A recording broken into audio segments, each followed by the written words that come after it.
ఎవరు ఏమనుకున్నా పర్లేదు, లేకపోతే నన్ను తిట్టుకున్నా పర్లేదు, ఇంకేదైనా పర్లేదు. కానీ కొన్ని విషయాల్లో నేను ఓపెన్గా మాట్లాడుతాను, ఓపెన్గా చెప్తున్నా. మీకు తెలిసే ఉంటుంది, అమృత ప్రణయ్ అని 2015 14, 15, 16 సంథింగ్ ఆ టైంలో ప్రణయ్ అనే అబ్బాయిని అమృత తల్లిదండ్రులు చంపించారనమాట. అదే క్యాస్ట్ ఫీలింగ్ తోటి, క్యాస్ట్ కోసం. అంటే మా అమ్మాయిని ఇష్టపడ్డా, మా అమ్మాయిని ఇష్టపడతాం ఏంటని చెప్పి అప్పుడు ఒక 5-6 కోట్లంతా ఇస్తానని చెప్పినా కానీ ఒప్పుకోవాలంట అబ్బాయి. దానికి కొందరు ఏమన్నారంటే, దళితులను ఏమనుకున్నా చూసా, మా వాడు నిజాయితీ పడ్డు 5 కోట్లు ఇస్తున్నా సరే ఒప్పుకోలేదు, 5 కోట్లకు ఒప్పుకోలేదు, పిల్లలు వదులుకోలేదని చెప్పి. అప్పుడు మీకు తెలిసిందే, ఓసీలు తర్వాత అగ్రవర్ణాలు ఏమన్నారంటే, ఉన్నది ఒకతే కదా కూతురు, అతను ఇంకో పిల్లలా లేరు ఎవరికి, అమృత తండ్రికి. ఈరోజు కదా రేపు పొద్దున ఆశంత అమ్మాయి వస్తుంది కదా, ఆ ఉద్దేశంతో ఆ అబ్బాయి 5 కోట్లకు ఒప్పుకోలేదని చెప్పి ఇది జరిగింది పుకారు, అది కూడా జరిగింది పుకారు. సరే, రెండింటిని మనం ఏకీభవించాలి, రెండింటిని చూడాలి. సరేనా? ఇంకొంచెం రీసెంట్గా జరిగిన సేమ్ క్యాష్ ఫీలింగ్ అత్తి కోసం ఏంటంటే సేమ్ ఇలా జరిగింది. వాళ్ళంటే అక్కడ బాగున్న వాళ్ళు, వీళ్ళేమో నార్మల్ లేని వాళ్ళు అనమాట. సరేనా?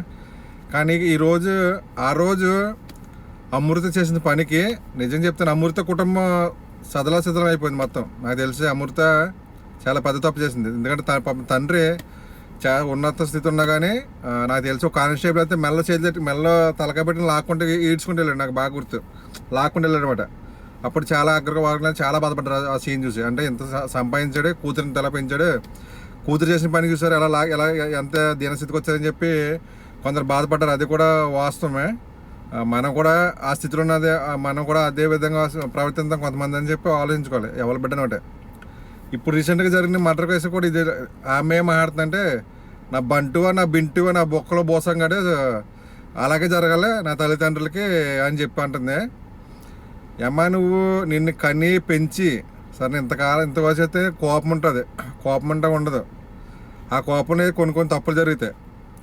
తప్పులు జరిగినప్పుడు లేదంటే నువ్వు పెళ్ళైన తర్వాత ఇంటికి వెళ్ళటం, మీ తల్లిదండ్రులు బతిమాలుకోవడం, ఏదో చేసుకోవడం అలాంటివి చేసుకోవాలి. అదేంటి లేకుండా వాళ్ళని కాదని చెప్పి మీరు వేరే కాపురం పెడితే ఉంటుంది బాధ లేకుండా ఉండదు. ఇలా ఏం చెప్తుందంటే చాలామంది కోపం రావచ్చు. ఇప్పుడు ఓపెన్గా చెప్పండి, మీ గుండెల మీద చేసి చెప్పండి. సరేనా? దళితులు అన్న వాళ్ళు, దళితుల్లోనే 2 కులాల ఆధిపత్యం ఉన్నది ఇప్పుడు ఇంకో. సరేనా? ఎస్సీలో 59 ఉపకులాలు, అందులో 2 ఆధిపత్యాలు ఉన్నాయి, ఇంకో 2 కులాలు. ఆ 2 కులాల అబ్బాయిల్ని ఇచ్చి చేసుకుంటారు గొడవ లేకుండానే. లేదు, మా ఊర్లో ఈ కులంలో అబ్బాయిని ఈ కులం అమ్మాయి ప్రేమించింది, ఏ గొడవ లేదు, ప్రశాంతంగా పెళ్లి చేయాలని చెప్పుకోవచ్చుమా? లేదు, మా కులం అబ్బాయినే మీ కులం అమ్మాయి ప్రేమించింది, లేదు, ప్రశాంతంగా చేసేసామా గొడవ లేకుండానే. దళితులు అన్న వాళ్ళు మనమే కొట్టి చచ్చిపోతున్నాం. సరేనా? మనమే ఇచ్చుకోం పిల్లల్ని. ఓపెన్ చెప్పాలంటే మాల అమ్మాయి కూర, మాల అబ్బాయి చేసుకోవడం. అలాగే మాల అబ్బాయి దగ్గరికి మాల అమ్మాయిని వెళ్ళినవారు, మాల అబ్బాయి దగ్గరికి మాదిగ అమ్మాయిని వెళ్ళినవారు. సరేనా? పెళ్లి కోసం, పెళ్లి విషయంలో. అలాంటిది అగ్రవర్ణాల పిల్లల్ని కొంతమంది అయితే చిన్నప్పటి నుంచి చేతులు పెట్టి పెంచుకుంటారు. డబ్బులు ఖర్చు పెట్టి లక్షలు డబ్బులు ఖర్చు పెట్టి లక్షలు చదివించి. వాళ్ళకి బాధ ఉండదా? మనకే బాధ, మన పిల్లలమే బాధ. వాళ్ళకి బాధ ఉండదా? ఎవరి బిడ్డలని ఒకటే, ఎవరి పిల్లలని ఒకటే. మనము ఉండి లేక రూపాయి కష్టపడి సంపాదించుకుని మన బిడ్డలే మనకు అంత ముఖ్యమైనప్పుడు అలా అరిచేతులు పెట్టి పెంచుకుంటారు చిన్నప్పటి నుంచి ఉన్న దాంట్లోనే. మరి వాళ్ళకి బాధ ఉండదా? వాళ్ళకి బాధ ఉంటుంది కదా. దీనికి ఏంటంటే కుల వ్యవస్థ పోవాలంటే ఇంటర్ కాస్ట్ మ్యారేజ్ చేసుకోవాలి. కుల వ్యవస్థ పోవాలంటే ముందు దళితుల్లోనే పెళ్లి చేసుకోవాలి. నాకు అనిపించింది అలాగా. సరేనా? ఏ గొడవ లేకుండా, ఏ గోస లేకుండా మనలో మనం పెళ్లి చేసుకున్న సత్తా ఉంది మనకే? లేదు. మనమే కొట్టి చచ్చిపోతాం. మేము గొప్ప, మేము ఎక్కువ అంటే మేము ఎక్కువ అంటే మేము ఎక్కువ అని. వాళ్ళకు ఉంటుందా? అది కూడా అర్థం చేసుకోవాలి కదా మనం. ఏదో మనోడే కుదా నాలుగు మాటలు చెప్పి, లేదా కుదా అతి తిరిగి పడదంగేసి అమ్మాయిని వాళ్ళ పాపం కష్టపడి పెంచుకుని లక్షలు పెట్టి చదివించుకుని ఈడాళ్ళ జీవితాన్ని నాశనం చేస్తే పర్లేదు. కానీ సరేనా,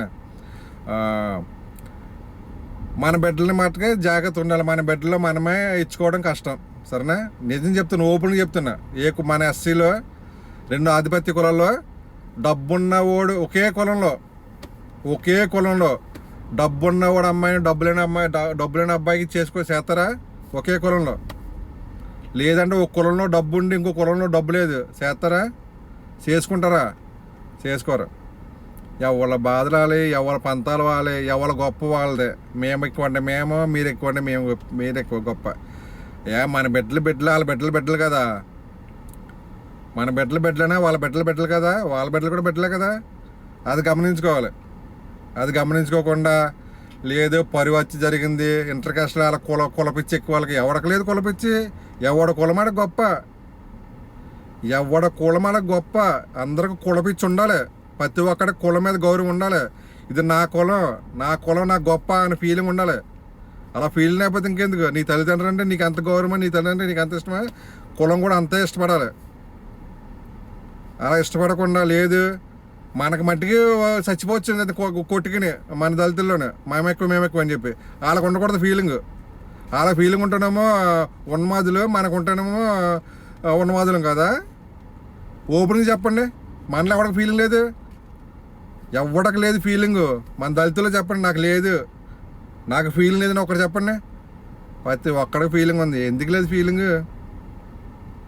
వాళ్ళ పాపం చిన్నప్పటి నుంచి కష్టపడి లక్షలు ఖర్చు పెట్టి వాళ్ళ బిడ్డని కంటే కొన్ని లక్షలు ఖర్చు పెడుతుంది ఈ రోజుల్లోనే. ఒక బిడ్డని కంటకి పాపం, ఒక బిడ్డని కంటానికి వాళ్ళ బిడ్డల మీద ప్రేమ ఉండదా?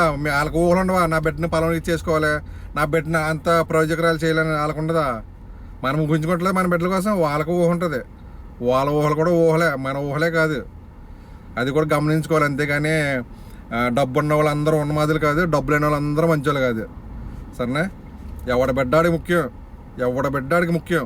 అప్పుడులో ఒక వీడియో తిరిగి ఇప్పుడు ఇందులో చెప్పడానికి పెద్ద కాంట్రవర్సీ అవుతుంది. సరేనా? అప్పుడులో ఒక వీడియో ఒక అతను కువైట్ నుంచి వీడియో పెట్టాడు. అతని పేరు అతని చెప్పను కానీ అతను ఏమన్నాడంటే మన వాళ్ళందరూ కలిపి అది అగ్రవర్ణ పిల్లల్ని పెళ్లి చేసుకుని మీరు కువైట్ వచ్చండి, కువైట్లో నాకు పెద్ద పెద్ద కంపెనీలు, నా సొంత కంపెనీలు ఉన్నాయి, అక్కడ మీకు జాబ్ ఇప్పించేతని చెప్పాడు ఒక గొప్ప మనిషి. అతని పేరు ఎత్తకూడదు ఈ టైంలోనే. సరేనా? అలాంటి మాటలేని సరేనా రెచ్చిపోవడం చాలా తప్పు. ఎవరి బిడ్డే. సరేనా? మనవాడు ఏమన్నాడంటే అప్పుడులోనే పెళ్లి చేసిన లేపుకొచ్చండి కోవిడ్కి. సరేనా? ఇక్కడ వాళ్ళందరూ ఒక జనాలు వేసుకుంటే లక్షలు అయిపోతాయి మీకు డబ్బు. సరేనా? ఇక్కడ కంపెనీలు ఉన్నాయి, కంపెనీలు జాబ్ ఇప్పించేతని చెప్పాడు. సరేనా? అలాంటి కబుర్లు చెప్పాడు ఒక అతను. సరేనా? నేను ఈ వీడియో చూసి చాలా మంది కోపం రావచ్చు. గసవంటి స్వీట్లకి మనం ఏం లెక్క చేసేవాడిని కాదు కానీ నేను. సరేనా? కోపలు రావడమే బెటర్. కోపలు వస్తేనే నిజాలు బయటకు వస్తాయి. ఎవరి బిడ్డను ఒకటే. బీసీలు ఉన్నారు. బీసీ బిడ్డలు కదా. వాళ్ళు పెంచుకోవట్లేదు పిల్లల్ని. వాళ్ళు ఎంత కష్టపడి పెంచుకుంటున్నారు? వాళ్ళకి ఊహలు ఉండవా? నా బిడ్డని కొద్ది మంది నా కులం వాళ్ళకి ఇచ్చుకోవాలి, నా బిడ్డని లేకపోతే నా తమ్ముడు కూతురికి ఇచ్చుకోవాలి, లేదంటే నా బిడ్డని దగ్గరికి ఇచ్చి ఉంటుంది కదా. అలాగే రెడ్డి, కమ్మ, కాపు ప్రతి ఒక్కరికి ఉంటుంది. ఎవరి కులమల గొప్ప, కులం గొప్ప లేని ఎవడండు. ఎవరి కులమల గొప్పగా ఉండాలి కులంలోనూ. తల్లిదండ్రులని, అన్నయ్యని, తమ్ముడిని, చెల్లెల్ని, అక్కని ఏ విధంగా మనం గౌరవించి ఇష్టపడతామో అదే విధంగా కులం లేకపోతే ఈరోజు ఏముంది? నువ్వెవడవో నేనెవడిని. రేపు పొద్దున్న నీ మీద కదా నీకేం జరుగుతుంది. నీ వెనకాల వచ్చేది నీ కులం వస్తుంది. నీ కులం వస్తుంది. ఎవడో రాడు. రేపు పొద్దున వెనకాల నిలబడేది నీ కులమే. నీ కులం వాళ్ళు 10 మంది వచ్చి నీకు అండగా నిలబడతారు. కులం లేకపోతే కులం లేదు. ఎవరు చెప్పాడు కులం ఉండాలి? నేను ఓపెన్గా చెప్తున్నా. కులపిచ్చి అనేది వేరు, కులం మీద అభిమానం వేరు. కులపిచ్చి అనేది వేరు, కులం మీద అభిమానం అనేది వేరు. అభిమానం అనేది ఉండాలి. ఇంకా వాళ్ళు కష్టపడి పెంచుకుని లక్షలు ఖర్చుపెట్టి వాళ్ళు పెంచుకుని పిల్లల్ని వెళ్ళి మన వాళ్ళు వెళ్ళి వాళ్ళకి ప్రాణాల మీద తెచ్చుకుని మళ్ళీ పాపం ప్రాణాల మీద తెచ్చుకుని పోతున్నాడు. మొత్తం వాళ్ళ కుటుంబం మొత్తం నాశనం అయిపోతుంది. వీడి పేరు మీద వీడి తమ్ముడికి వీడి అన్నికి గవర్నమెంట్ జాబ్ మళ్ళీ వీడి పేరు మీద వీడి కుటుంబంలో ఒకటి గవర్నమెంట్ జాబు 10 లక్షలు 20 లక్షలేమో గవర్నమెంట్ నుంచి ఫండ్ డబ్బు. సరేనా? పిల్లగాళ్ళు మొత్తం నాశనం అయిపోతారు. ఇదే నిజం. సరే ఒక ఇంట్లో కొంచెం చంపాయి ఏదో గొడవ చేసి మన వాళ్ళు కేసు కట్టి పెట్టి పెట్టి ఆ ఇంట్లో ఒకటి గవర్నమెంట్ జాబ్ ఇప్పించేస్తారు.